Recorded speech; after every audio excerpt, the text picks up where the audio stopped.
नमस्ते दोस्तों, मैं अंकुर आर्य आपका एक बार फिर से स्वागत करता हूं आपके अपने YouTube चैनल सत्य सनातन में। पुलवामा हमले के बाद में पाकिस्तान पर दबाव बनना शुरू हो गया है। प्रधानमंत्री जी ने स्पष्ट शब्दों में घोषणा कर दी है कि पाकिस्तान से मोस्ट फेवर्ड नेशन का तमगा छीन लिया जाए। मोस्ट फेवर्ड नेशन अर्थात चाहे स्थितियां हमारे देशों के बीच में कितनी भी तनावपूर्ण क्यों ना हो, लेकिन जो बीच का व्यापार है उस पर कभी कोई प्रभाव नहीं पड़ेगा और हम वरीयता देंगे हमेशा पाकिस्तान को और उसको टैक्स में छूट भी देंगे। ऐसा क्यों और कब? 1996 यानी कि कारगिल के युद्ध से पहले ही मोस्ट फेवर्ड नेशन का दर्जा पाकिस्तान को दे दिया गया था और वो 1999 कारगिल युद्ध के बाद भी नहीं छीना गया था।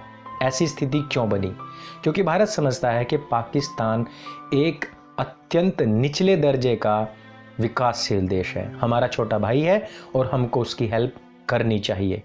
लेकिन वो बाज नहीं आया। लेकिन क्या आप एक बात जानते हैं कि पाकिस्तान ने कभी भारत को मोस्ट फेवर्ड नेशन का दर्जा नहीं दिया? जी हाँ, ये अत्यंत आश्चर्यजनक बात है जिसको अधिकतर न्यूज़ चैनल नहीं बता रहे हैं और जो बात प्रत्येक भारतीय के लिए जाननी अत्यंत आवश्यक है। ये ठीक वैसी ही बात हुई यदि आप किसी भूखे मोमिन को अपने घर में बिठा करके खाना खिलाएं और वो कह दे कि अल्लाह मियाँ ने मुझे खाने के लिए दिया, और जब आप उसको 2 थप्पड़ जड़ दें तो वही कहे कि ये मुझे काफिर ने मारा है और मुझे इसका बदला लेना है। ये वो लोग हैं जो अपनी सेवा करवाना तो जानते हैं लेकिन दूसरे की करना नहीं जानते हैं। अगर हम बात करें मोस्ट फेवर्ड कल्ट की, अर्थात इस पाकिस्तान की शुरुआत कहाँ से हुई है, किस वजह से हुई है, वहाँ पर अगर हम गौर करें तो हमको जाना पड़ेगा आज से तकरीबन 1438 साल पहले। 1438 साल पहले हम चलते हैं एक ऐसी धरती पर जहाँ पर किसी प्रकार की हरियाली, खुशहाली, बहाली का कोई नामो निशान नहीं था। चारों तरफ उजाड़, नीरस झाड़ झंखाड़ खड़े रहते थे और वहाँ पर नदी या नहरों के नाम पर छोटा सा एक नाला भी नहीं था।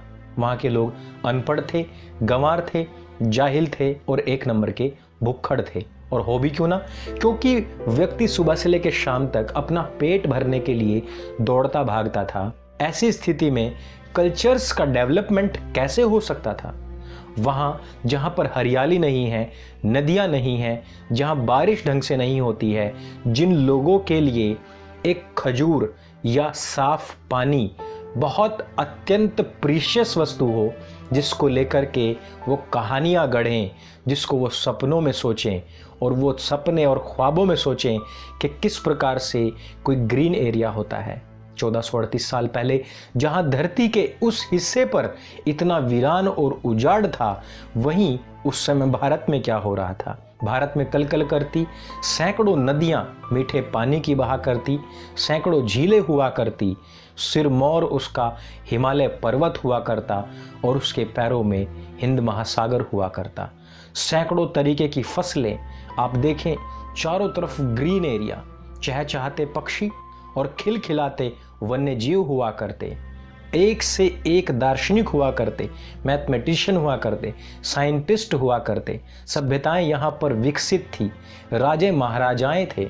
उनके पहनने ओढ़ने का यदि आप हिसाब किताब देखें तो सोने से लदे हुए होते थे।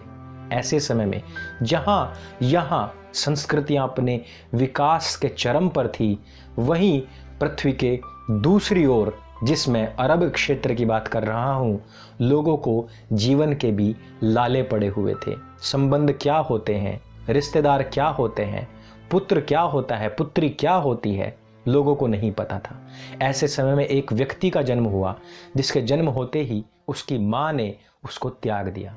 प्रॉब्लम ये थी कि लोगों को शक था कि वो अपने दादा की औलाद है। जी हाँ, क्योंकि अपनी माता के पति की मृत्यु के 4 साल बाद उसका जन्म हुआ था। त्याग दिया गया। जिसने उसको पहली बार एक्सेप्ट किया और अपना दूध पिलाया, कुछ समय बाद उसने भी त्याग दिया। इस प्रकार से वो जहां भी जाता रहा, दुत्कारा जाता रहा। और जब वो जवान होने लगा तो उसको एक सबसे अच्छा काम जो मिला, वो मिला भेड़ चराने का। भारत जैसी खुशहाली और हरियाली वहां पर नहीं थी। लोग बहुत मुश्किल से अपना जीवन यापन कर पा रहे थे। लोग इतने अंधविश्वासी थे कि कड़कती बिजली और बरसते पानी को भी वो एक अजाब समझते थे। उनको लगता था कि आसमान में कोई महाशक्ति बैठी हुई है जो हमको निरंतर देख रही है। हमको यदि बुखार होता है, फुंसी फोड़े हो जाते हैं, या फिर फसल ढंग से नहीं होती, या फिर कोई भेड़ मर जाती है, तो इसके पीछे भी उसी का हाथ है। यदि हम उसको बलि देंगे, यदि हम उसके लिए कुछ कर देंगे, तो हमसे खुश हो जाएगा। इस प्रकार के अंधविश्वास, ढोंग, आडंबर और पाखंड में डूबा वो ऐसा क्षेत्र जहां पर अपने आप को उस ऊपर बैठी हुई शक्ति का देवदूत बताना बड़ा ही आसान था। ये समझ लीजिए कि उस पूरे क्षेत्र में इस तरीके का एक अच्छा खासा फलता फूलता बिजनेस था। आए दिन कोई ना कोई अपने आप को उस शक्ति का देवदूत बताकर अपने पैर पुजवाता ही रहता था। ये पूरा एक कल्चर चलते चलते जब इस व्यक्ति को समझ में आया कि ये धंधा बड़ा आसान है, इसमें हम कुछ कर सकते हैं, तो उसने उस क्षेत्र में पहला कदम रखा अपनी बीवी खदीजा के कहने पर। खदीजा का जो भाई था वो एक कन्वर्टेड क्रिश्चियन था और उसने इसमें हेल्प की कि नबीवाद, प्रॉफिटवाद या पैगंबरवाद की जो पहली सीढ़ी होती है वो आखिर होती क्या है। लेकिन यहाँ पर एक बड़ी भूल हो गई। पूर्व के जितने भी प्रॉफिट थे उनका मानना ये था कि जितने भी आगे आने वाले प्रॉफिट होंगे उस पर एक परिवार का ही ठप्पा होगा। जी हाँ, कांग्रेस पार्टी में जिस प्रकार से अध्यक्ष पद पूरी तरीके से रिजर्व्ड है, कॉपीराइट है, उस पर ठप्पा लगा हुआ है कि वो नेहरू खानदान का होगा, इसी प्रकार से वहाँ पर भी प्रॉफिटवाद के ऊपर एक स्टैंप लगी हुई थी कि वो इस्माइल के ख़ानदान का ही होगा। यहाँ पर इस मिथक को तोड़ना था क्योंकि ये बंदा इस्माइल के ख़ानदान का नहीं था। ऐसे में अब हो क्या सकता था? कुछ भी नहीं हुआ और ये व्यक्ति 7 साल तक दर बदर भटकता रहा, अपने आप को प्रॉफिट कहता हुआ, लेकिन इसके साथ भी फॉलोवर नहीं बने। अंत में इसने वो तरीका अपनाया, वो है सबको एक्सेप्ट कर लेना, सबको स्वीकार कर लेना। इसने अपने पूर्व के जितने भी प्रॉफिट हुए सबको स्वीकार कर लिया और सभी की बातें अपने आप अपनी एक नई किताब में बतानी शुरू कर दी। लेकिन उस किताब की बातें कोई माने क्यों? इसमें उसको सीधे लफ्ज़ों में यदि अपनी भाषा बताता तो कोई स्वीकार नहीं करता, लेकिन अब उसने पूर्व के जितने लोग हुए थे उनका ही अनुसरण करना शुरू कर दिया और उसने कहा कि जो ऊपर वाली जो पावर है वो ही मुझे डायरेक्ट बता रही है। लेकिन यहाँ पर सबसे ज़्यादा नोटिस करने वाली बात यह है कि जंगल में नाचा मोर देखा किसने? देखा केवल एक ही व्यक्ति ने, वो भी इसी ने। ऊपर से बात आती तो इसी बंदे को पता पड़ता। जब ये उंगली से मारकर चांद तोड़ता तो केवल इसी को पता लगता, अन्य कोई नहीं देखता। जब ये गधी पर बैठकर जन्नत और जहन्नम जाता, अल्लाह मियां से बातचीत करके आता तो किसी को नहीं पता लगता, केवल इसी को पता लगता।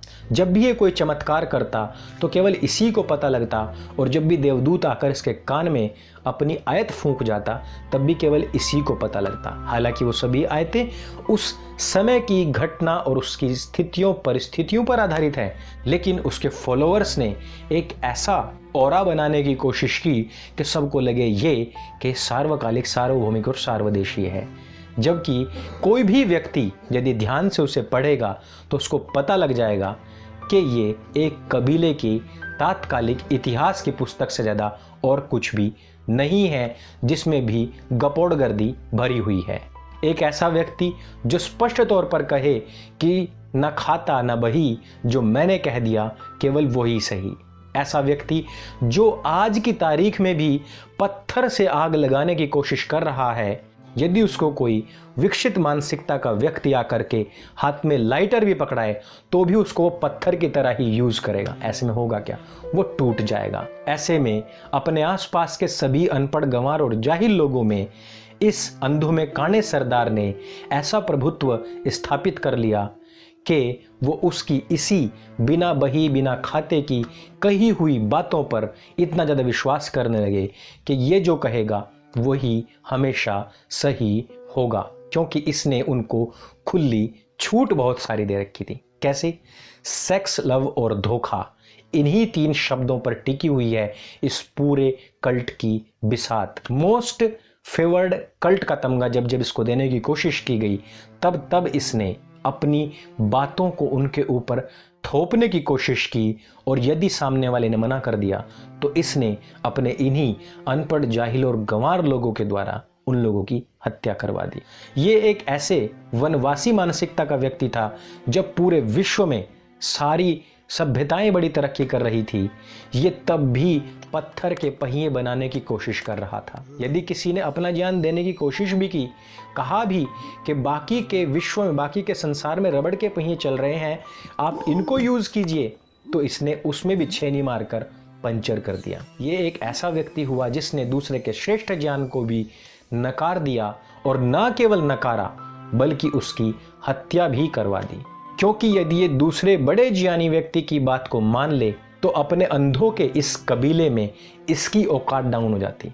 ऐसे में इसने क्या किया, इन अंधों में मेरी औकात बनी रहे, लेकिन जो 2 आंखों वाला है वो यहां आकर मुझे ज्ञान ना दे, इससे पहले कि मैं अपने लोगों से ही इसको मरवा दूंगा। दोस्तों, यही बात आज तक चली आ रही है।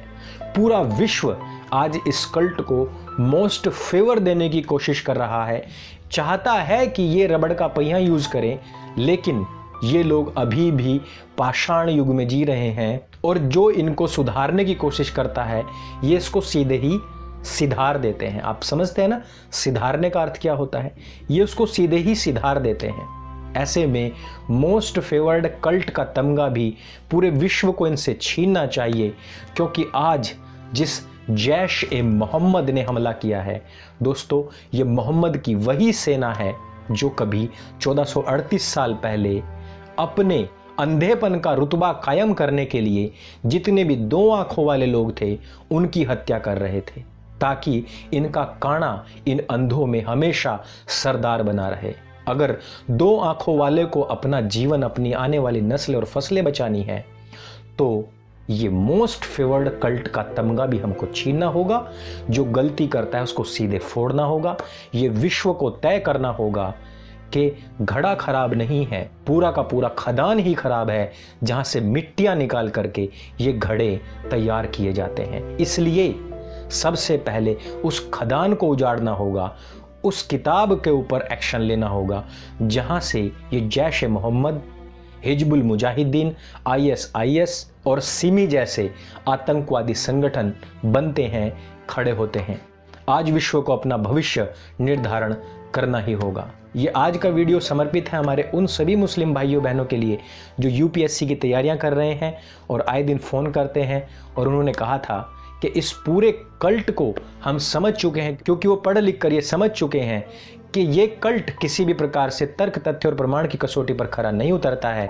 आप इसको साधारण से साधारण शब्दों में एक कहानी के माध्यम से बताएं। यदि ये वीडियो आपको अच्छा लगे तो इसको ज़्यादा से ज़्यादा शेयर करें। नए हैं तो चैनल को सब्सक्राइब करना ना भूलें। और एक सवाल आप सब के लिए कि मैं पूछना चाहता हूँ कि जैश ए मोहम्मद का हिंदी और इंग्लिश में तर्जुमा क्या है, कमेंट करके अवश्य बताएं। धन्यवाद। मेरे संग बोले सत्य सनातन वैदिक धर्म की जय। जय हिंद, वंदे मातरम।